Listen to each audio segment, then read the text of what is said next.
right, so welcome, guys. Thank you. Thank you. It's good to be here, and I'm always thrilled to be present somewhere with my dear friend Chris.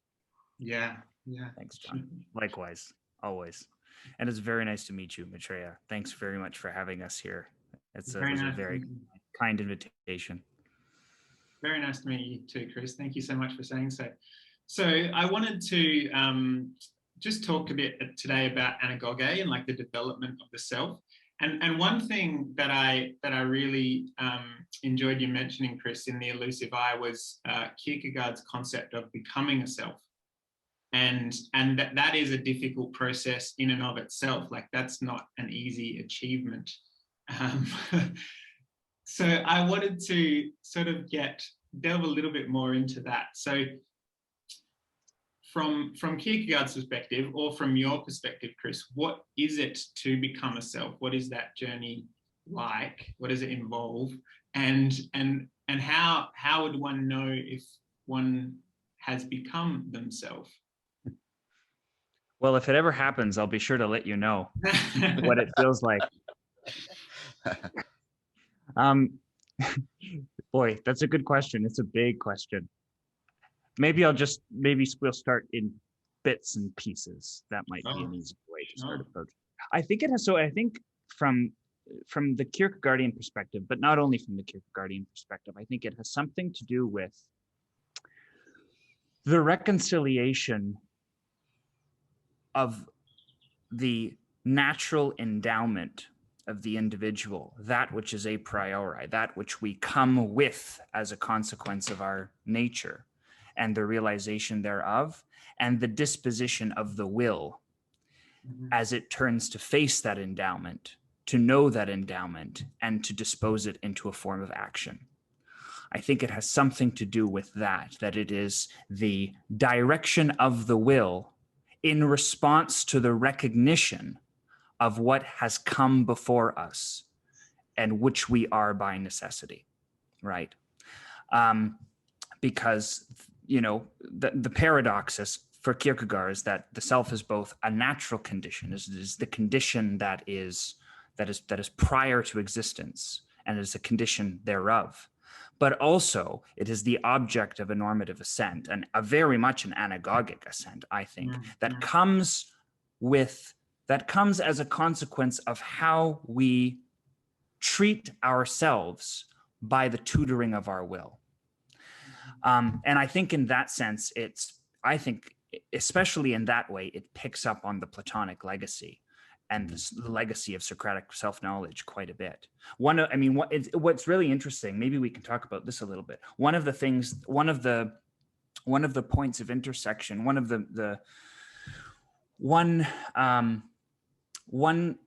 it's interesting because it's not clear always whether it's an outright contention or whether it's an agreement or some combination thereof. But that old sort of Greek adage that, you know, to know the good is to do the good, is something that Kierkegaard, for instance, challenges, and he's challenging it very much from a Christian standpoint. He's challenging it from the basis of Christian sin, right? For Kierkegaard, to know the good does not entail doing the good, because we live in a state of defiance in respect of that good.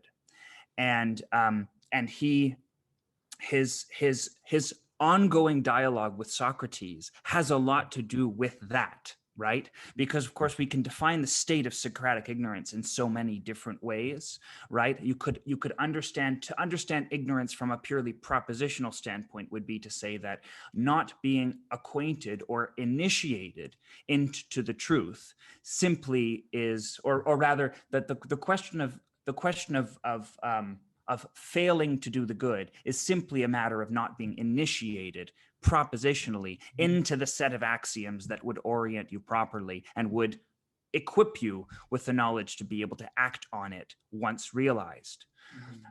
But for Kierkegaard, that idea of ignorance is either an insufficient definition for ignorance, or if that is the definition of ignorance, then that's not in fact sufficient for right conduct or certainly for becoming oneself, right? And so he has this he has this tension with the Socratic tradition, because he recognizes in Socrates that the Socratic definition of ignorance exceeds the mere propositional, that it is Yeah. characterological in nature, that ignorance is not simply a state of factual awareness, but that it's a state of constitution, it's a state of fundamental orientation and integration, or lack thereof, as the case may be.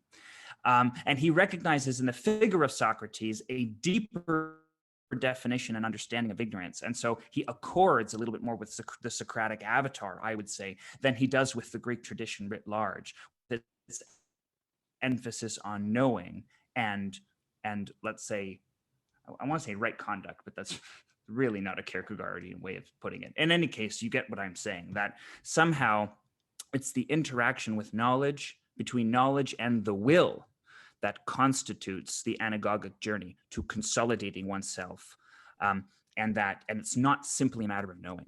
And so I think it has, so to begin to answer your question, it has something to do with the recollection and proper recognition of that natural endowment, and a will that is tutored in such a way as to know what to do with it, right? So I would maybe just begin there. Okay. And I'm sure John has a lot to say about that. I do, but that was, as always, that was brilliant. And what a brilliant framing for the conversation. That was fantastic. Thank you, Chris. Yeah, I'm interested in that point that you made about, so I'll try to get it right and correct me if I don't, but Socrates was saying to know the good is to do good. And Kierkegaard took exception to that. And you used the word defiant. Can you just extrapolate on that a little bit?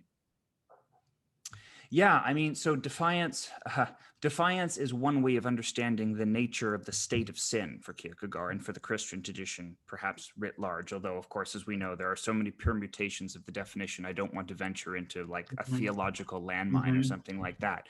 But I think that the idea there being that the state of being in sin for Kierkegaard, which he identifies as despair in some of his work, is the condition of refusing the endowment of oneself as the natural quality of spirit, refusing to become the spiritual dimension that corresponds to the eternal aspect of oneself, the self under whose aspect we are realized as in the full, let's say, in the full potential of our nature.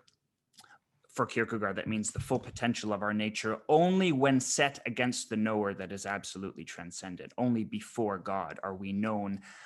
Only before God are we known in sin for Kierkegaard, because only before God can we be defiant and refuse the ordainments of that natural endowment, to refuse the ordainments of spirit.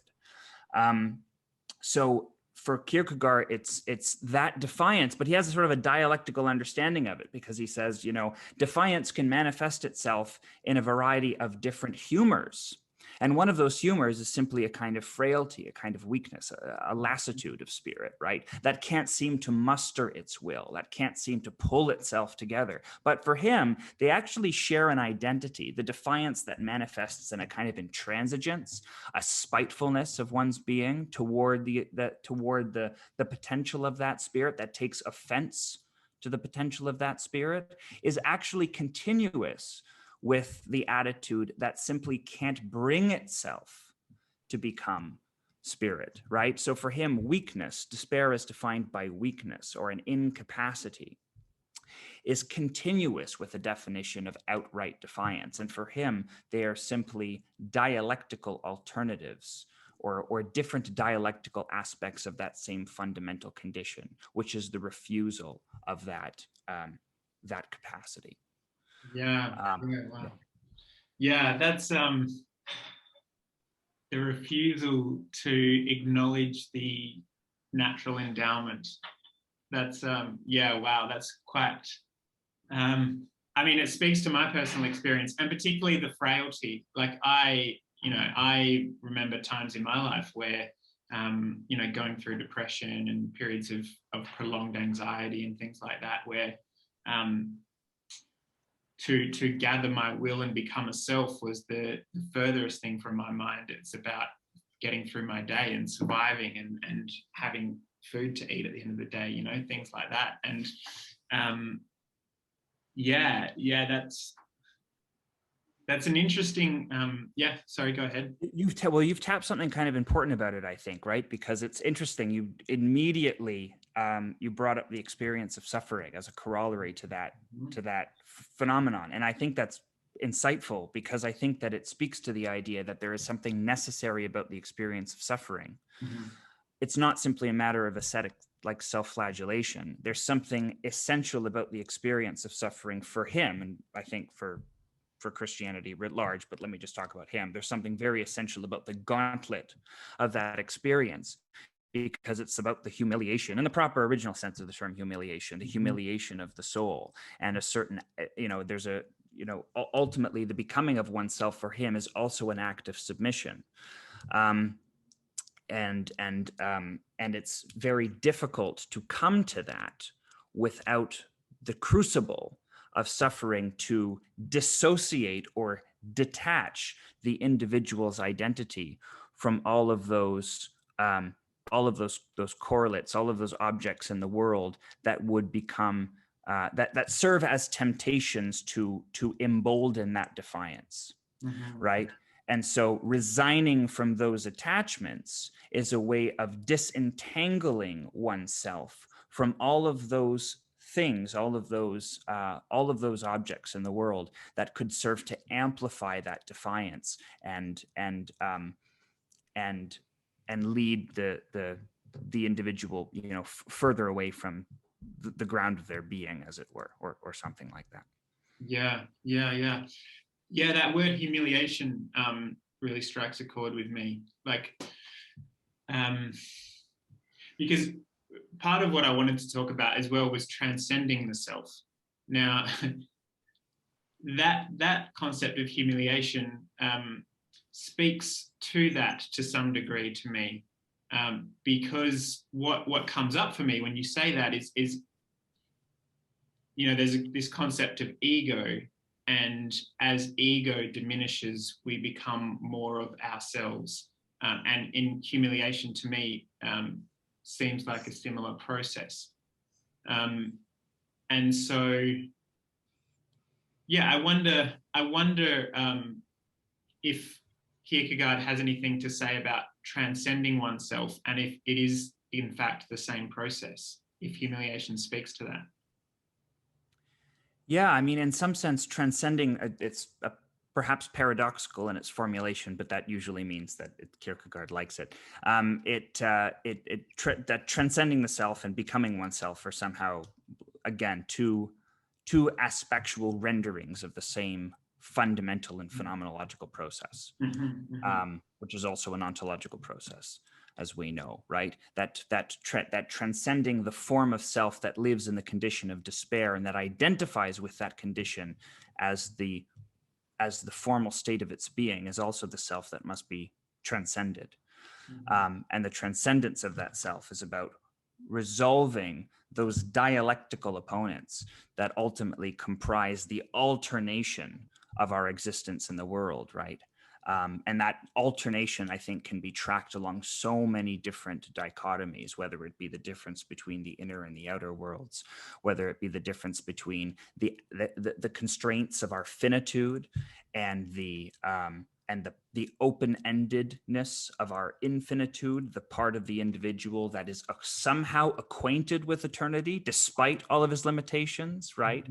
And for him, it is precisely as it, I mean, not to say that Kierkegaard somehow came up with this idea that it is the unity of dialectical opponents that comprise the Anagage. Obviously, that goes back to Plato and perhaps even beyond. But he formulates it in a way that is embedded within the intrinsic suffering of existence, and the existence of a self that is fundamentally claustrated and bound to himself irrevocably and irreversibly in a state that he can't rid himself of, right? I mean, all of his language, all of his experience as he writes about it, a lot of it has to do with being in a state almost of incarceration, a state of being bound to himself in some sense, right? And he has to somehow, and for him, being bound to oneself is cannot be separated from the experience of suffering intrinsically. That is what defines being bound to oneself, which is not to say that the only thing that characterizes existence is suffering, but that it features it is part of that spiritual endowment through which we must venture in order to realize the meaning that lies behind it and that it otherwise inculcates. Yeah, the incarceration of the self within the finite self, that resonates with a lot of Eastern mystical traditions, where they will refer to the prison of the mind, and being in one's small mind, and the limitations of that being a prison in comparison to the infinity that you can experience through meditation and self-transcendental practices, and the openness and the vastness of that experience compared to being an individual in a world within the confounds of your own mind.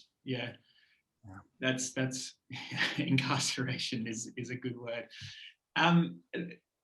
John, recently you had a series with Zevi on mysticism, and you were speaking in that series about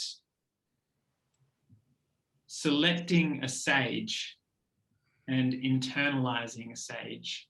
Mm-hmm. And I found that a really interesting point. And I think these two things go together, because if we take as if we take Anagage as the fundamental thing which human beings should strive for or toward, and becoming oneself as something that we should all try and do, even though I don't like the word should. Selecting a sage then seems to be pretty important to that process, because that's going to inform and guide how you decide to then go about that. And it was interesting to me, because Zevi actually disagreed with you on that point. He said, well, a sage isn't necessary. You can do it yourself. And so, yeah, I wanted to like hear a bit about what you meant by selecting a sage. Well, in order to answer that, I want to respond to I think the framing that Chris gave, because I think I really want to explore it. Which is, I think he is right to put the point on of contention, if that's the right word, but it's also interaction between Kierkegaard and Socrates is on what has been called the Socratic paradox, is that right? Nobody ever knowingly does anything evil, because people only seek the good, and therefore they only seek what is what they. So the only reason why they do evil is because they are mistaken about what is good. And then Kierkegaard is picking up on I think the most original challenge to that with his work, and it's coming from Augustine, because Augustine famously has a mystical experience, a Neoplatonic mystical experience. He's reading the Platonists, he's reading Plotinus. He has a mystical experience, but he can't sustain it. And in his mind, his fall and the relationship to the biblical fall is keenly present in Augustine's mind. The fall from that is somehow connected to this act he engaged in as an adolescent, where he seemed to which he also found a pattern throughout his life, where he seemed to be doing things that he knew were bad, and he wasn't doing them for some mistaken understanding. He thought he was doing them simply because he had a certain delight in the fact that they were wrong, and so. Chris, do you think that's a fair connection I've made there? Because I want to make sure that's fair before I do. Okay. And if you don't mind, John, I'll just add one thing to it, which is that this idea of doing something knowing that it's wrong, or in fact doing it because it's wrong, is something that Kierkegaard also picks up and talks about it as as that form of spitefulness is in part born from the outrage of being mistaken as a creation. Kierkegaard has a metaphor when he likens the defiant individual in sin to a grammatical error that lives in spite of the author that erred in making it. Right. So this idea of I'm being mistaken in creation, and I'm going to appropriate my mistakenness to spite the creator. So there's some of that going on there too. Anyway, so go on, John. I just wanted to throw that. No. That's great. So and then here, and I think Kierkegaard would want this. You taught me the idea that Kierkegaard he follows Jesus, but his teacher was Socrates. So the Socratic response to that is, well, I can see Socrates sort of pausing with Augustine and saying, I don't think you quite understood what I meant, because I meant that the knowledge of the good and the knowing thyself are deeply bound up together. And I'm wondering about your implicit presupposition of your self-knowledge, which doesn't seem to be falling prey to the very self-criticism that you're subjecting everything else to. You seem to completely know yourself when you're making this declaration. And I, as Socrates, am deeply intrigued by this, this unchallenged assumption that you know yourself. And so that's how I'd shift it at first. I'd want to say, I understand what Kierkegaard's saying with the idea of the will, but the problem, and I think Kierkegaard's aware of this, the Greeks don't have that concept. So trying to, project that back onto them is not fair.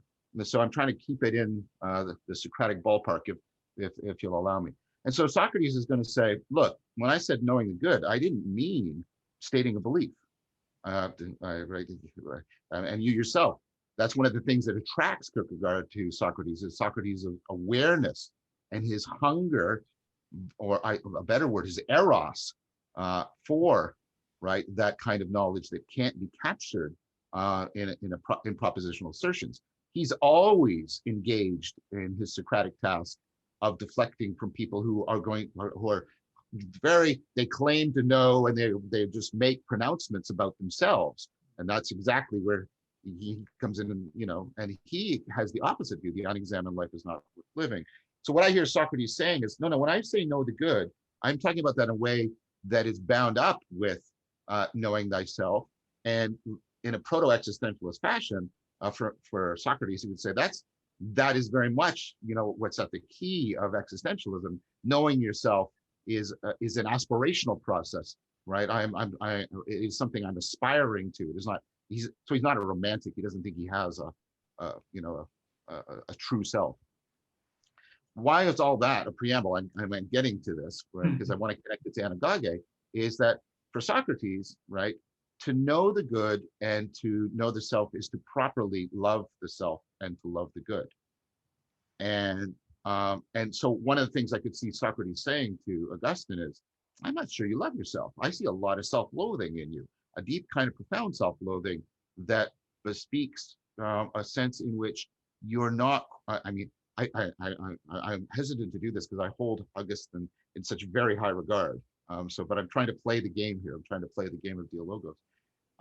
Because Socrates would say, could you really turn away from the good if you loved it? And could you really not love the good if you properly loved yourself? And this is what Socrates is saying. And have you learned to distinguish that from egocentrism and narcissism? Because that's not what knowing the self is. That's not what loving the self is. Loving the self is understanding the self as a spark of the divine. It's understanding that the nature and the function of the self gives us our best purview from which we can come into a transformative conformity with the ground of being. And so that would be the Socratic response, in saying, I think, in fact, I'm willing to die for again, I'm in this pretentious place of speaking on behalf of Socrates, but I'm willing to die for the idea that when people, when they get past the ways in which they mistake that they are loving themselves, but they are actually and Kierkegaard, I think, would really like this point, they're actually loathing themselves and despairing of themselves and the sickness unto death. When they get past that, they get a sense of a possibility that the good is that which is loved for its own sake. And that's what ties it to reality. It exists in and of and for itself, not for me, right? And then there's something in me that is for its own sake, but that is so easily bound up with egocentrism and narcissism. And to pull that apart so that I come to a peace of soul, so that that goodness within me, the force for its own sakeness of me, can grasp the for its own sakeness of reality, and that the goodness to the goodness, and that's Anagage. That's Anagage.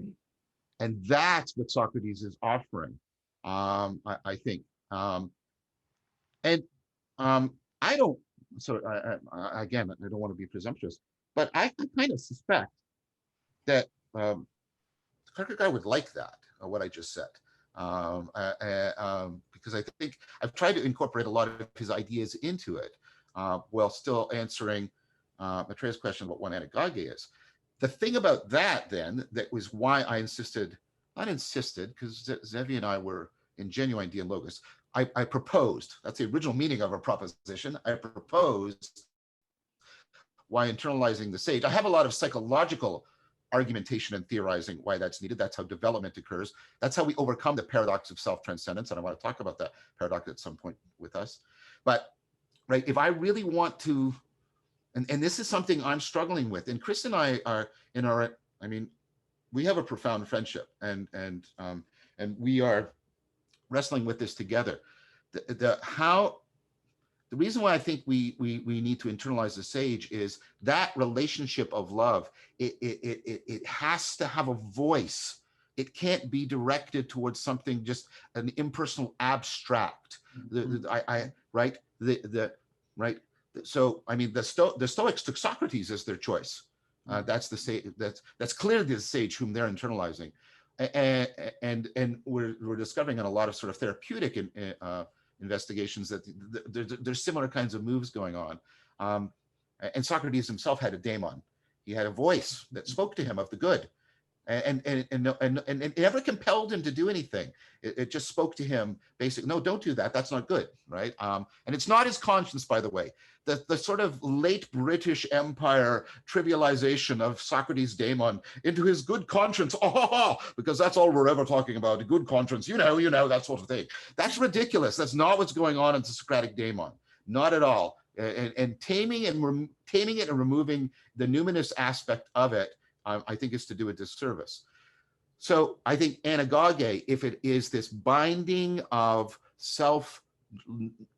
the appropriate self-love that comes in self-knowledge, that is loving the goodness of the soul, that is then allowing you to see and love and transform into the goodness of being, that can't be done in an impersonal propositional fashion. It needs modeling. It needs a perspective through which, and this is a theme that Chris brings out a lot, through which you are known, by which you are known. You can only know yourself in a way by which you are known, and you need to internalize the sage to do that. So that was my attempt to try, and you guys said so much that was like, whoa, and I was just like, so I just wanted to give it my best. My best reply, of course, it's not in any way intended to be any kind of exhaustive or complete. I just wanted to be, appropriately and affectionately responsive. Yeah, cool. All right, wow, that was amazing. Thank you, John. So there's 2 points that I want to pick up on there. The first is that you mentioned, how could you not do the good if you loved yourself completely, right? And appropriately, right? Yeah, it's appropriately. This is why it's not. In fact, I'd like to bring out the Greek here and stop saying knowledge and say wisdom. Mm-hmm. If you loved yourself wisely, how could you not pursue the good? That's the Socratic question.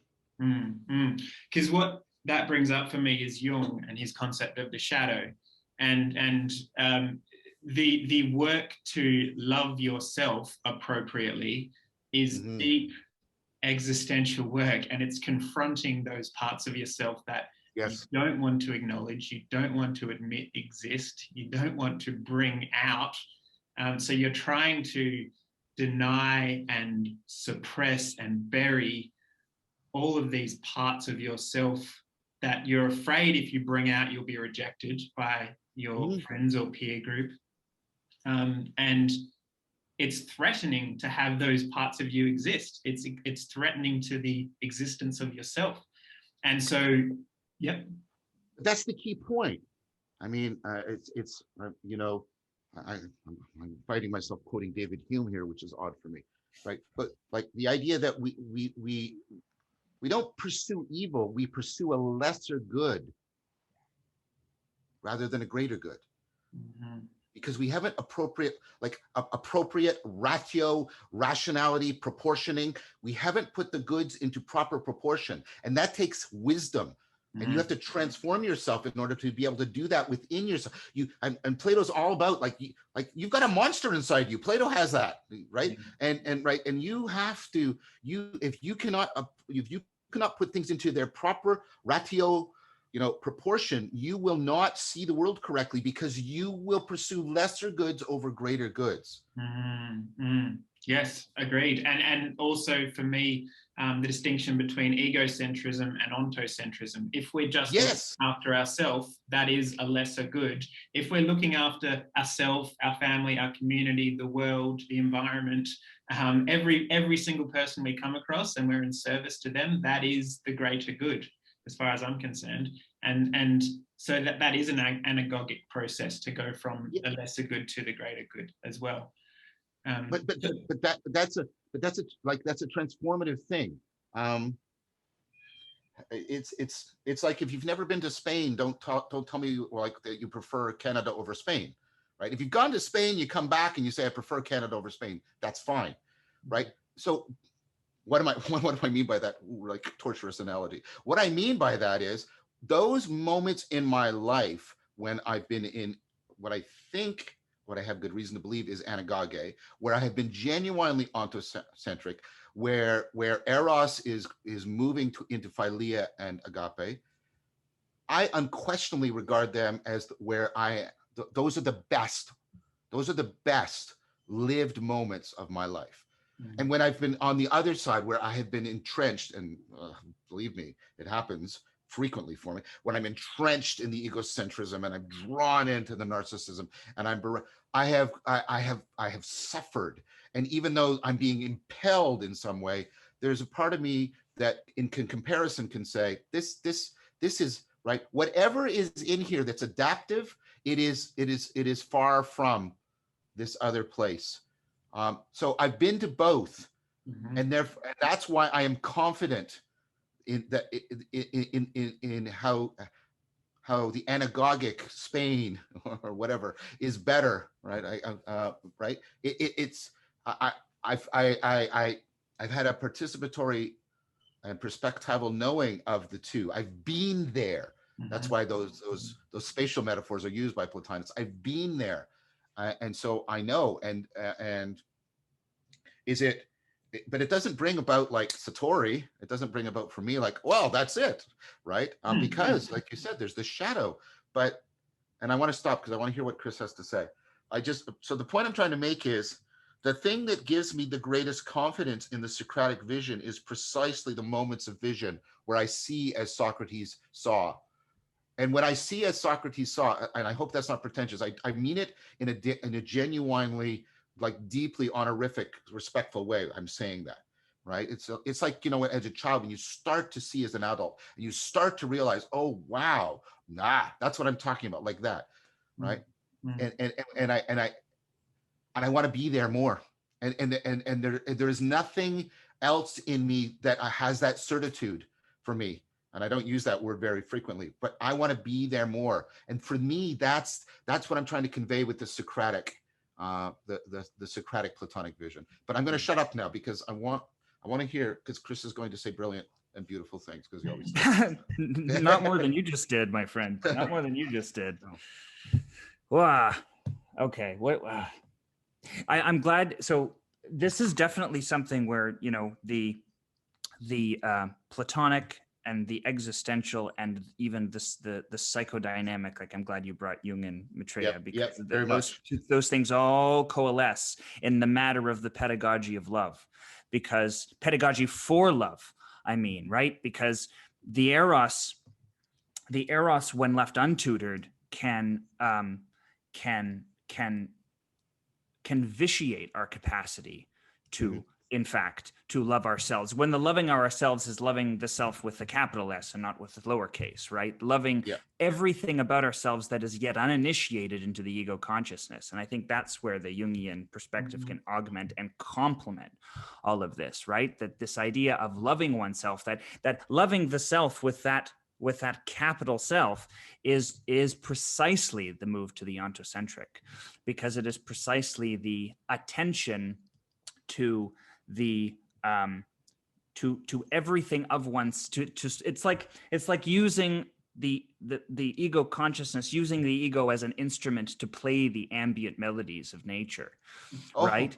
And when those ambient melodies are yet undifferentiated from the totality of all that is inevitable, the totality of all that is not yet alluded to us or distinguished in the realm of our actual concrete experience. And of course, obviously, the entire individuation quest is to sharpen the instrument of that consciousness, so that when it turns in the direction of its own ineffability, in the direction of its own font, its own sort of ineffable source, that it has the capacity to begin pulling and shaping and working dialogically and dialectically with the prima materia, right, of all that emerges from it. And that, to me, is in deep confluence with the Socratic quest. I mean, to me, like, I don't know. I mean, I in my sort of indistinct mind, they are just all aspectualizations of that central quest. I don't even differentiate them anymore. I mean, we have to differentiate them for scholarly purposes, but in my mind, I don't even differentiate them anymore. But this problem, though, this problem of the eros is that it has to, and this is where the philia sophia, this is where the examination of life that comes with the fellowship of the spirit, and I mean that in both its Platonic and its Christian inflections, the fellowship of the spirit, being known by the spirit, and is the way of revivifying the eros from those. So I'm tempted to bring in Grimes here. So Pierre Grimes has this idea, who incidentally danced on both sides of that border, right? The psychotherapeutic and the philosophical, and not for nothing, right? Because he has this idea of the pathologos, which is that the false beliefs, the false beliefs that Socratic inquiry is meant to disabuse us of, are not simply, as John, right, as you've said, John, they don't simply dwell at the level of propositional thinking, because what they're actually, and this is why they bear much more affinity to the Jungian complex, because they have actually been inculcated by an erotic, a set of erotic conditions that actually give them rise, right? It's like challenging a false belief is not simply challenging a falsely known fact or a fact falsely assumed. It's challenging a complex of attachments that have to do with our affiliations to the inmost relations that constitute our lives, right? Challenging a belief isn't just challenging an incorrectly assumed fact. Challenging a belief is challenging the sum of influences that have gone into generating that belief. And those influences might persist in great strength and great potency. It's why people find it very hard to secede from their families, especially if their families were a source of genuine erotic nurturing, because you don't want to cut off, it's very difficult. And it's part of, I think the art of the individuation quest is in fact succeeding from those influences without alienating them, right? That's why there's that dialectical paradox of finding unity in the differentiation, unity in the distinction, because you ultimately have to part company with those influences that have, with the internalized model, at least, of those influences that have actually germinated and nurtured those false beliefs, right? Because Grimes talks about the fact that the false belief is it's invisible. It's the thing that you look through, right? It's like being haunted by a ghost, right? You can't see it. All you can see is everything that it produces, right? It is the progenitor of the way, but as you would say, the salience landscape, John, right? It basically is the thing that determines how the world presents to you. And it's sort of like when you wake up in the morning and you're really exhausted and you're fatigued, and you go about your day, and everything in the world is aggravating. Everything in the world makes you angry. Everything is wrong all the time. And you think, why is everything wrong? And then you get a good night's sleep and you go, oh, right, I was just tired. Because it becomes the medium through which the world emerges. And the false belief is very much like that. And if the false belief has been produced in an erotic process of nurturing, or, even outside of the family context, right? I don't just mean that in that sort of prototypical way, but even other kinds of relationships, it ends up presenting a challenge to the very relations that constitute the basis of the form of life upon which the belief is based. And so to challenge the belief is to have to challenge the form of life. And that's why it's a characterological maneuver rather than a factual maneuver. And that's why the depth of the Socratic inquiry, as you've just explained it, John, has to be understood exactly as that, something that is done with the whole of being, rather than something that is done, as a sophistry or something like that. Before you say something, Maitreya, I just want to clarify, for people who are listening, because what Chris said there was beautiful. When Chris and I in this context are using eros, we don't use that word how it's become predominantly used right now. The way it's predominantly used right now is far too truncated to mean sexual desire. Okay, that's not what we're talking about. That's not what we're talking about with eros. We're talking about what Chris was talking about, the fundamental way. Think about the original meaning of belief, the German belieben. That's what you give your love to. What you give your heart to. That's what eros is, right? What you give your heart to. So you can give your heart to your country, and that's eros. You give your heart to your mother, and I don't mean this in any crypto-Freudian fashion. That's eros, right? That's what we're talking about here. So I just wanted that clear before we went on, just because I didn't want people to, why is Chris, what's he talking about there? That's not what he's talking about. He's not talking about the erotic as, it does not exclude the sexual, but it is not restricted to the sexual. And so I just want to be clear about that right now, because and one of the things that Plato is struggling to do, you can see it in the Republic and especially in the Phaedrus and especially in the Symposium, is he's trying to get people to realize the spiritual aspects of eros as independent from just the sexual aspects. I just wanted to make that point of clarification so there wasn't confusion in people listening. No, perfect. And it's on that, that's great, John. Thank you for that qualification. And incidentally, right, the famous enmity that emerged between Jung and Freud was precisely on that point, among others. Yes. But it rested fundamentally on that fulcral point, is that the eros, the libidinal energy of the psyche, how do we characterize it? And it was on that precise point of disagreement that they parted company. Excellent, exactly. Yeah.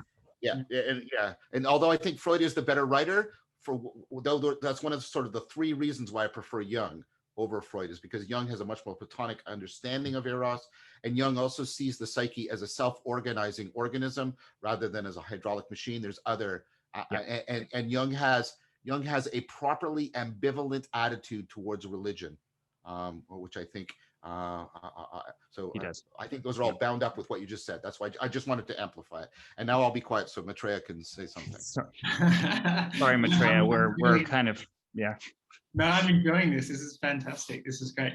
So you said, Chris, about false beliefs, and challenging those false beliefs is really difficult. It's a difficult process because there is so much that's bound up in those false beliefs that is our lives, and they come from our family of origin, so they have value to us. They're kind of like precious things that to let go of a false belief is a mini death of some sort in the Totally. experience of it.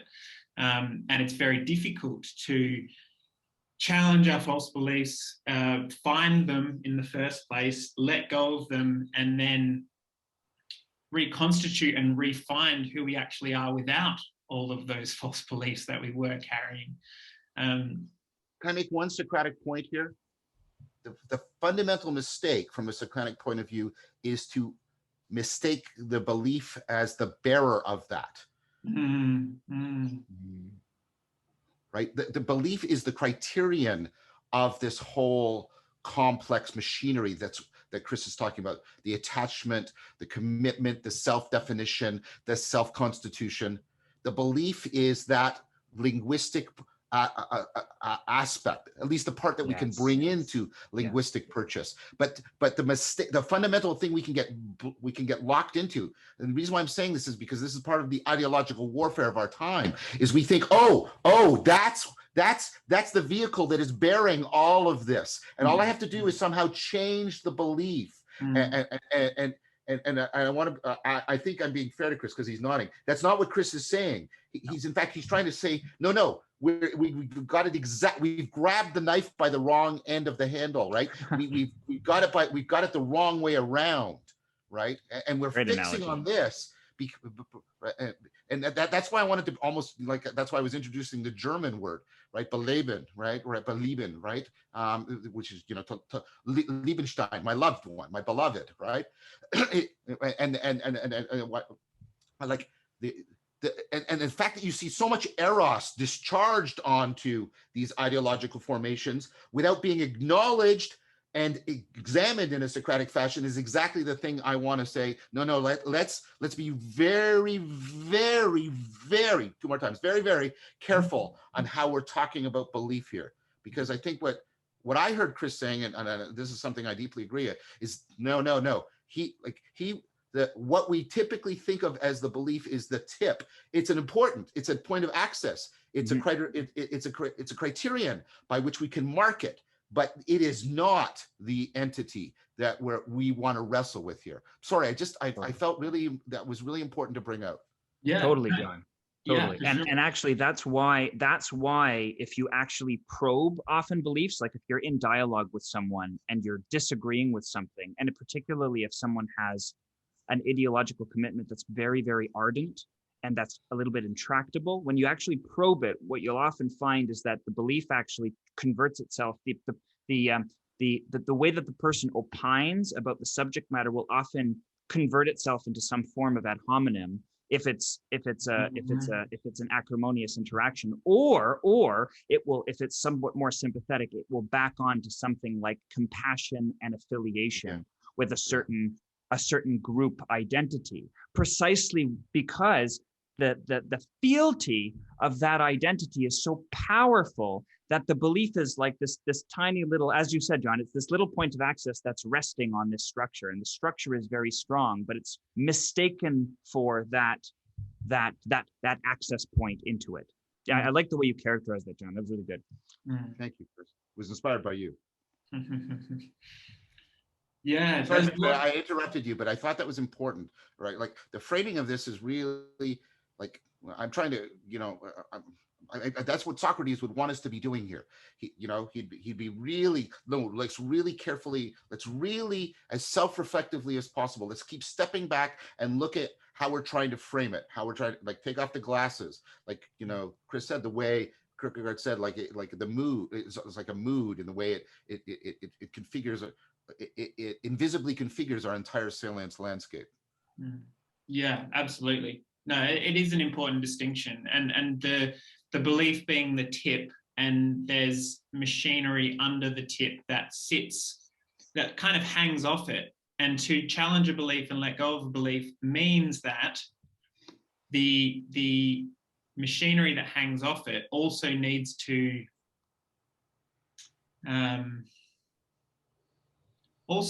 be dealt with, because there will be implications from challenging a belief and letting a belief go. It needs to be listened to. You see, the thing about the self, and this is, I think, again, I see this in Socrates, and I believe I see it in Kierkegaard, but Chris knows Kierkegaard better than I do, right? It's the self refuses to be reduced to the beliefs about the self. It refuses that, right? And part of what people are trying to do, to my mind right now, is to carry out exactly that kind of thing that Kierkegaard would, I think he would like, what are you doing? The self, it cannot, right? You can, your beliefs about yourself are not in any way equivalent. And what Socrates would say is, and yes, and take that lesson to heart, and then understand that's the case for everything. Yeah. Just like you know in the guts, right, that you are not summed by your beliefs. Realize that's the case about reality. Yep. And to me, the experience of letting beliefs go is an experience of greater freedom. So my beliefs, I'm not my beliefs. My beliefs will inform my reality if they're challenged, and if something goes against my beliefs, then I will have a bodily somatic reaction to that. If I have less beliefs and I'm carrying around less baggage with me, I won't experience that somatic contraction as often, because I will be freer. I will be degrees of freedom freer inside myself to experience reality as it is in this moment, without the resistance to life and the world and human beings as they are right now. I think what you're doing there is beautiful. And I think this is something, and this is why I like the Kyoto school, because it reaches into Kierkegaard and Heidegger and Socrates, and then bridges it into, you know, especially Zen. And in Zen, you get both Buddhism and Taoism. But what you're doing there, right? And I realize you're doing a lot. So I'm not, one of the things that you're doing there that I appreciate in all the senses of appreciation is you're bringing in the terrifically important role the body plays in this. And the body is not the clay, it's not the vehicle. The body, right? The body is also as much your identity as your beliefs, right? And again, I don't mean that in the fashion sense of the body and the way capitalism has made the body a commodity. I mean the way in which 4E cognitive science talks about the body as the locus, as the living locus of cognition and sense making and meaning making. And bringing that in like you just did there. You said, you know, the way in which I embody, this is, by the way, also why you need to internalize the sage, because internalizing the sage is to embody the sage, not just to have beliefs about the sage, right?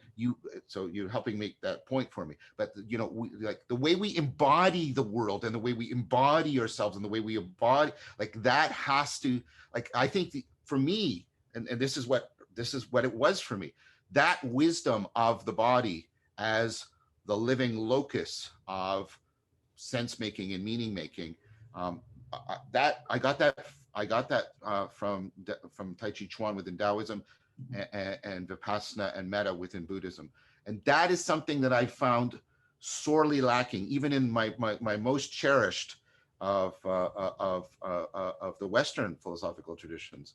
The body is. It's been very much, I want to use a term that Chris often uses, it's been displaced in an important way from this conversation. And I think what you just did right there, and that's why I like the Kyoto school, is like, no, can we take this, all this we've been talking about over here, and can we bring it with that, and that's what I see a lot of the pivotal figures in 4E cognitive science, like Evan Thompson and Francisco Varela, the people who have had profound impact on me. That's what they're doing. So I think what you just, again, you were doing a lot there. I'm not trying to reduce it to that, but that point there is something that we need to learn to, and like even saying this sounds like some sort of fitness slogan for Good Life Fitness Gym or something, but I don't mean it like that, and try to hear it as I'm trying to say. We need to be able to listen to the body. And that means listen to the way in which, right, in which we are embodying the self, embodying the world, embodying our aspirations, etc. Yes, yes. And you mentioned internalizing the sage there, and not just imbibing the beliefs of the sage, but embodying the sage in a fundamental way. And for me, I've been with my sage for 6 years now, Prem Vishrant and attempting to do exactly that. And one of the things that you suggested was that it's useful to have a sage in order to help us challenge our beliefs and see ourselves from a different perspective through the eyes of the other, through the eyes of the sage.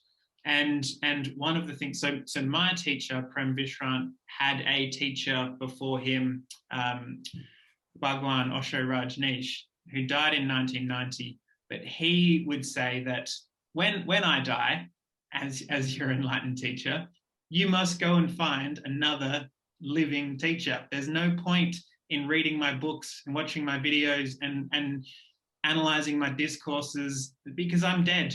That's it. My body of work is finished. I can't then challenge you in a live way and show you something new about yourself because I won't be in existence anymore. So go and find another live teacher and be with them because that's your only chance, right? And I really like that because to be with a sage is a very different experience from reading a book about the sage and their work and their beliefs and their life. I imagine so. Part of what Chris and I are trying to do with the project of Dialogos is to make alive again, and I'm trying not to use any sort of supernaturalistic language here, but make alive again, the Socratic voice and the Socratic presence and other attendant voices. But I'm using that just as a paradigm right now. And so, right, and the work I'm also doing with Guy Senstock is like, the practices of circling and then philosophical fellowship and dialectic into Dialogos, philosophical counseling, and how they intersect, as Chris is noting, with the psychodynamic stuff. There's this growing convergence around the imaginal dialogical, like that's the imaginal dialogical is being central to transformation, genuine liberating transformation. But so. I think there is, I haven't said this before, so I'm proposing it, but I'm proposing it with, I have a lot of conviction about its plausibility. I think there is an inseverable relationship between Anagage and Dialogos, that you're not going to be able to internalize the sage without dialogical practices. Obviously, you're engaging in those with your teacher, Maitreya. I mean, in our previous discussion, that was very clear to me that's how it's a living, dialogical relationship. And so what for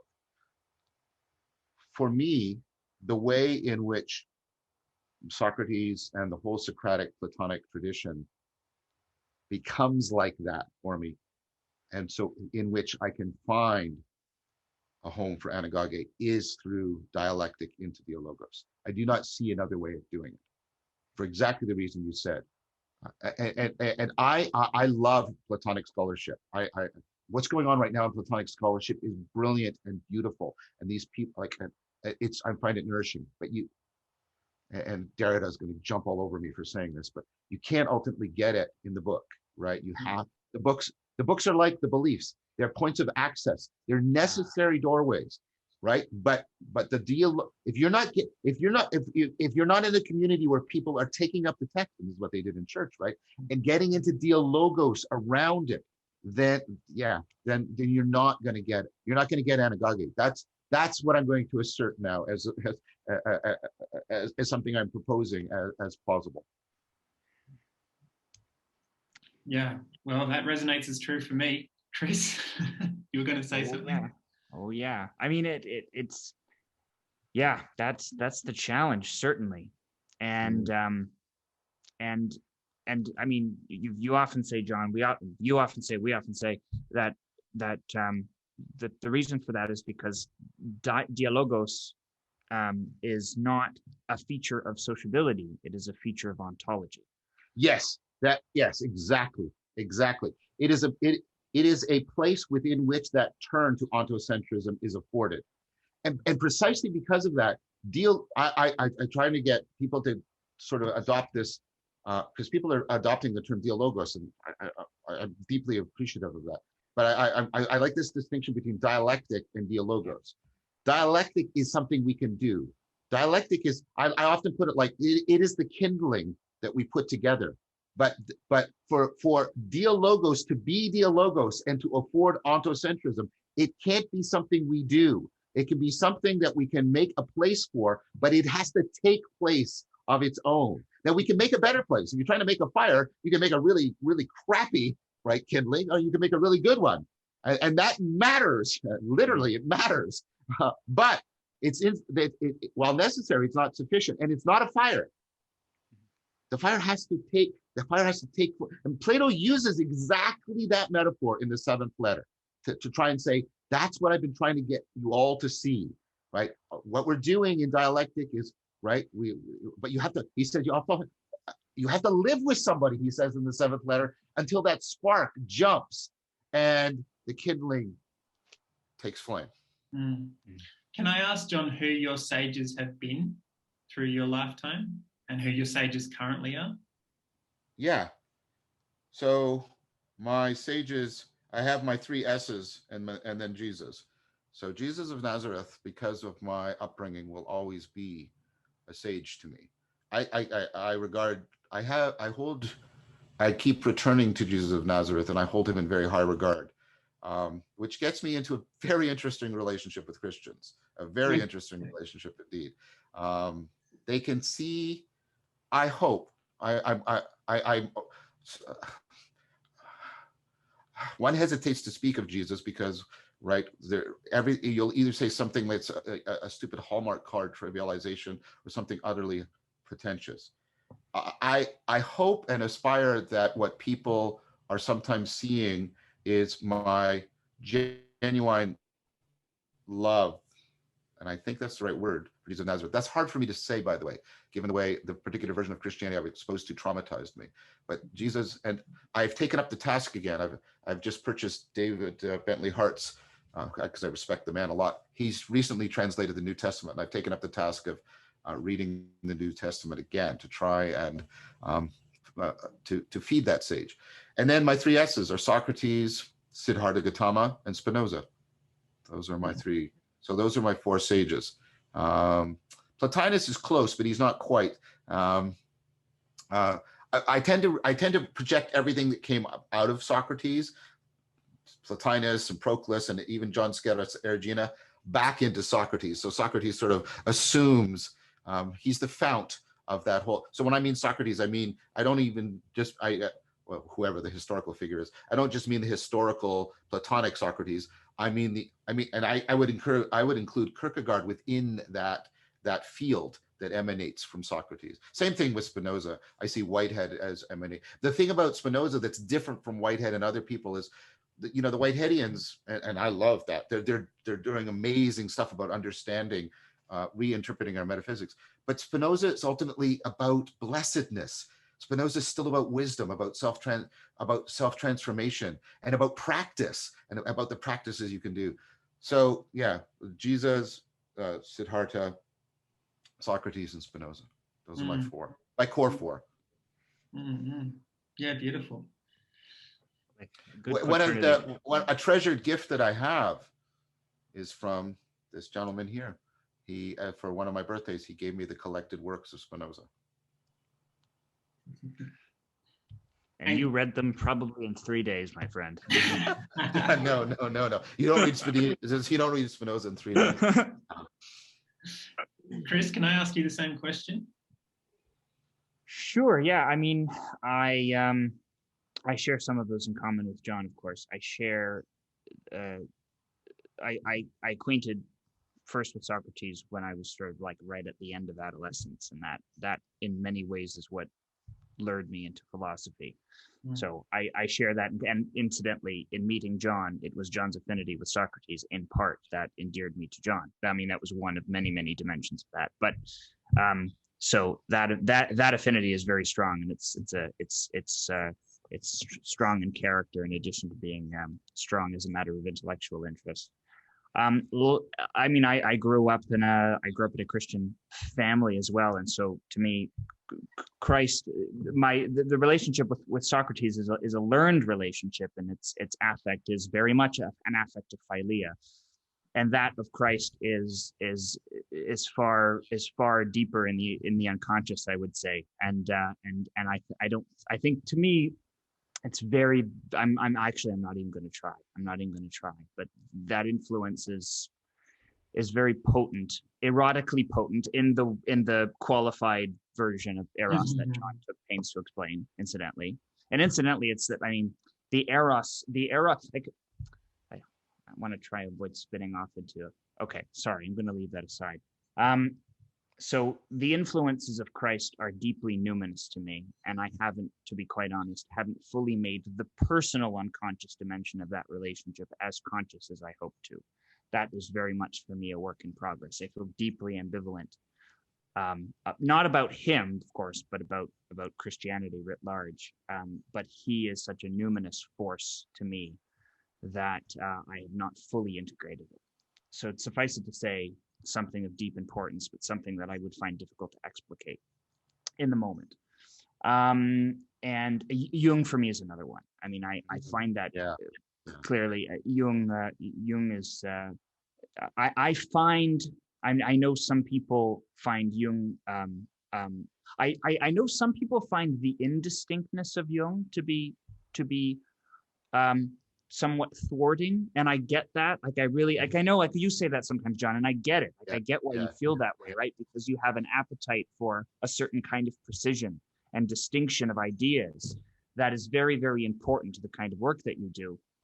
So I get it, you know what I mean? But at the same time, it's precisely the indistinctness of Jung, part of the equivocation of Jungian definitions. I mean, Jung saw his project as very much an open-ended one, and he actually resisted the impulse to codify his thinking so precisely because his own understanding of his own concepts was constantly developing. And so he didn't want to pin himself down too much, because he knew that the objects of his own learning, his understanding of the objects of his own learning was not equal to those objects. And so that did, I think, eventuate in a certain impressionism. There's an impressionistic quality to Jung. It's like looking at a Monet painting, right? Everything is a bit out of focus, but it's quite beautiful at the same time. And it's the slight out of focus quality of Jung that actually, oddly enough, attracts me to it, maybe because I share some of that kind of impressionistic indistinction as part of that artistic temperament. So anyway, Jung for me is a really significant, sagacious influence too, in part because he in many ways reproduces a lot of the Platonic and Socratic-platonic, speaking of them as one, of course, wisdom, but obviously within the arena of the individual psyche, and not only it's not simply the content of his thought and hypotheses and theories and typologies. It's not so much that as much as it is his deportment and relative intellectual humility. And as you pointed out, John, ambivalence toward the religious enterprise. In its institutional and organizational renderings, that also draws me to him very, very deeply. So so him too. There are others, but those are the key ones. Those are the significant ones for sure. Yeah, beautiful. Thank you for sharing that. Nothing's really alive for me right now, to be honest. I was interested just in your journeys, though, both of you, and who's been important to you, so that's really helpful. I mean, I'm gonna embarrass my dear friend for a second and say, it's one thing to have sages that are already belong to myth. I mean, it like the people that the Christ and Socrates and even to a lesser degree some of the philosophers in the intervening centuries between then and now. Obviously, they're able to dwell in a realm beyond the immanent, and that's one of the things that makes them transcendent dialogic partners, is because they dwell in that space between here and eternity, right? That hermetic hermetic space, then, and that's one of the things that makes them so powerful.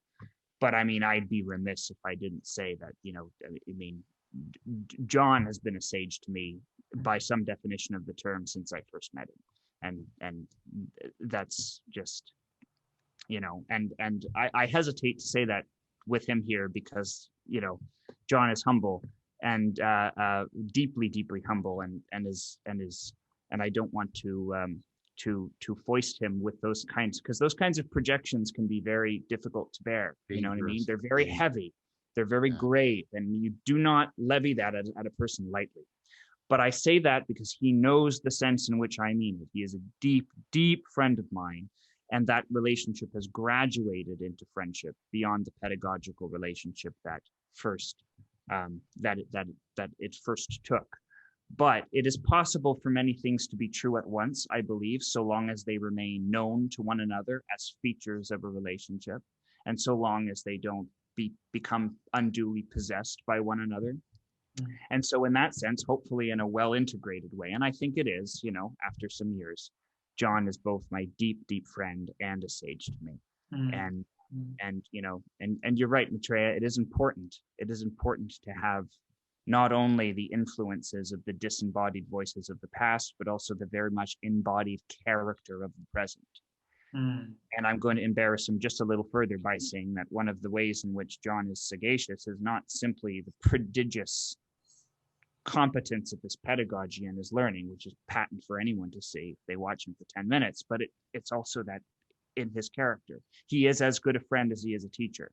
And not many people have the luxury of knowing that, and I do. And so that is a more powerful combination that I could begin to express. Okay, I'll stop now. Well, thank you, my beloved friend. I mean, I appreciate that, and I won't trivialize it by disagreeing with it, but I think you see the good in me because you have the gift of bringing the good out in people, and I'm often at my best around you, which is one of the reasons why you are one of my best friends. And so you're a confounding variable in that equation, if you'll allow me to speak scientifically. And for that, I'm deeply appreciative. So Chris is there for me in power. I have two or three people in my life and that are the ports in any storm, and Chris is one of them. My amazing partner is my son. My son is living with me right now. Chris is in that group for me. Thank you, my friend. Thank you for sharing that, both of you. That was really beautiful. Yeah, to understand the depth of your relationship in so many different dimensions. That's really beautiful. So John, this is part of, you know, just maybe to take that and maybe to use it also. God, it's true in and of itself, but maybe to use that as an affordance for some further discussion. One thing that you know, I was talking to Greg Henriquez about this recently, and I think it's a really important thing to state that I mean it when I like it is a blessedness. Having deep friendship having deep philia is a blessedness, and it is something that there is a paucity of it, I think, in our culture, and one of the reasons for that is that the basis of relating is seldom the Socratic project for mutual recognition and growth. You know, if a person is lucky, they'll have one or two friends that share that project, and I think a lot of people are not so fortunate to have any. And it's not necessarily from their own failure, although maybe in some cases it is. And I think in part it's because we've lost the compass as a culture. I'm speaking in some very general and broad terms here. You understand that there are exceptions to this too, of course. But I do think, you know, from a very unscientific unscientific sample of encounters in my own life. Yeah, Chris, there's recent science backing up what you're saying. Okay, that's good. Yeah, The number of friendships for Americans has been steadily declining since 1990. And the quality of the friendships has been steadily declining. I just read some recent, rigorous kind of research on that. So you don't have to just make an anecdotal claim. It is backed up by some good research. I think this is one more symptom of the meaning crisis. Okay, thank you for that, John. Yeah, I just wanted to back you up. I didn't mean Thanks to for fortifying me with some more evidentiary. Thanks for backing me up there. Yeah, and that's a profound loss. And again, like the pathologic belief that exists beneath our awareness that determines the course of our life and experience, so too can the lack of an intimate friendship be an invisible impediment to our own growth without us ever knowing that that's what we're missing. And I meet people like this that don't realize, and I don't say this from a position of superiority, because God knows I've been in that position too, right? In years past, where you don't have someone you don't have someone in whose presence you can be known beyond your knowing.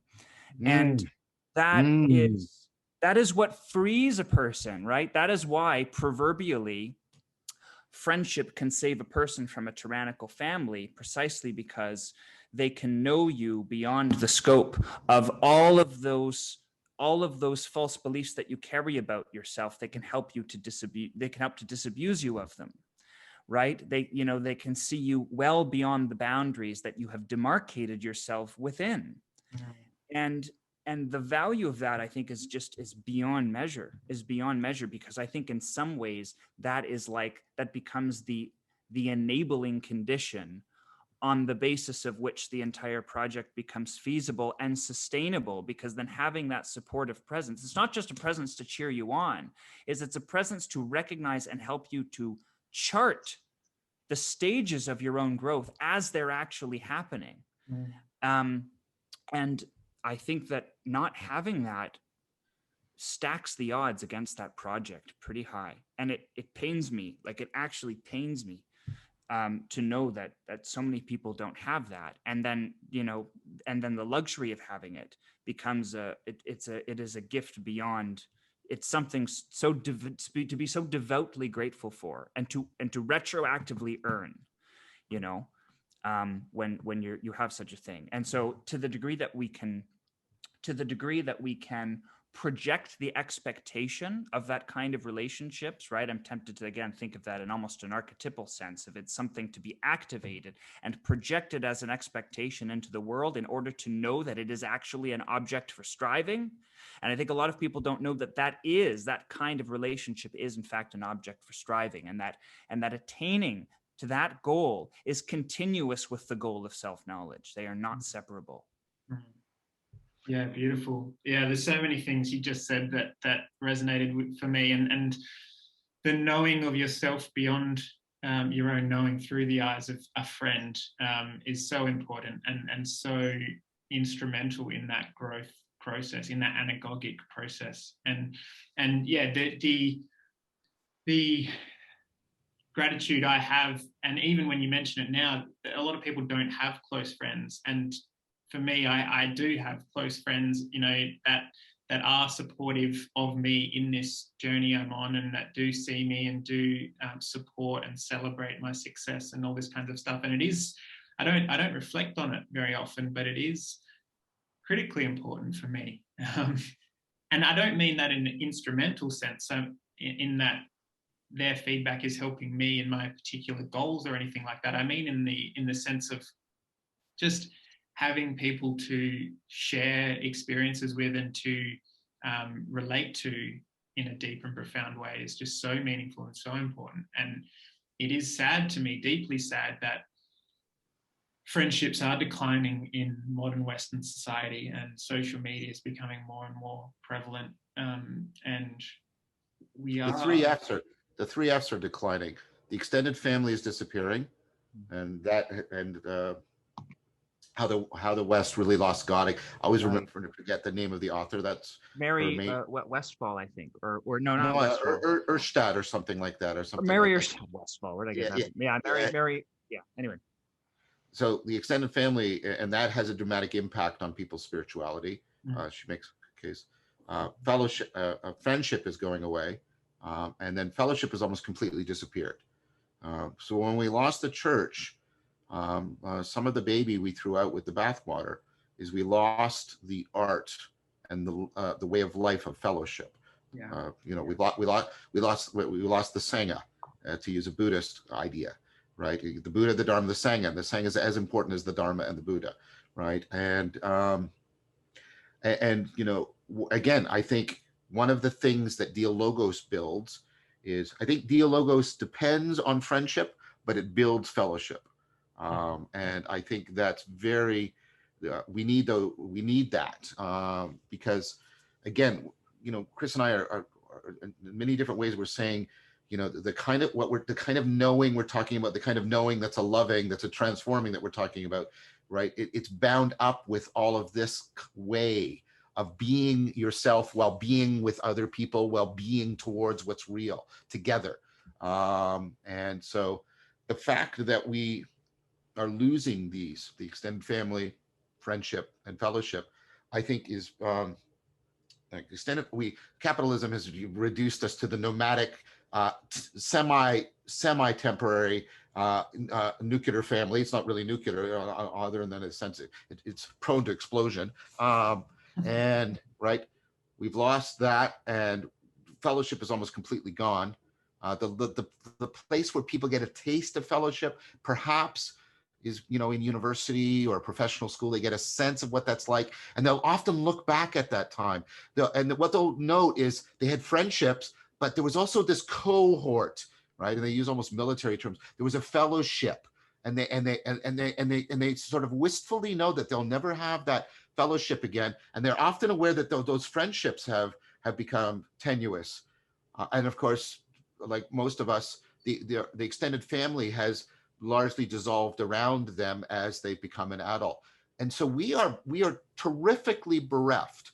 We are terrifically bereft. And like I said, one of the things I think that Dialogos does is it acts as a living bridge between friendship and fellowship in a powerful way.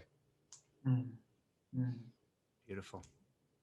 Yeah, definitely. And yeah, what you said about the Buddha, the Dharma, and the Sangha, to me, those three things have been very important in my life. And the Sangha that I live with in this Buddhist community here is so important because, I can speak to any one of them and talk about what's happening for me in any moment and get an honest reflection, which is, very valuable.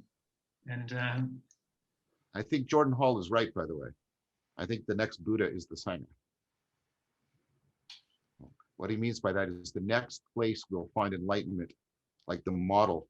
And I'm not disputing that your teacher is enlightened. That's not what I'm talking about. I'm talking about the next model, right? Your name is the future Buddha, right? That's what your name signifies. The next Buddha is the Sangha, and the next model is going to be a model of distributed cognition rather than of the particular individual. Yeah, there are interesting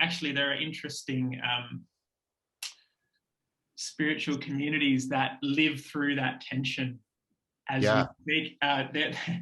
There's one called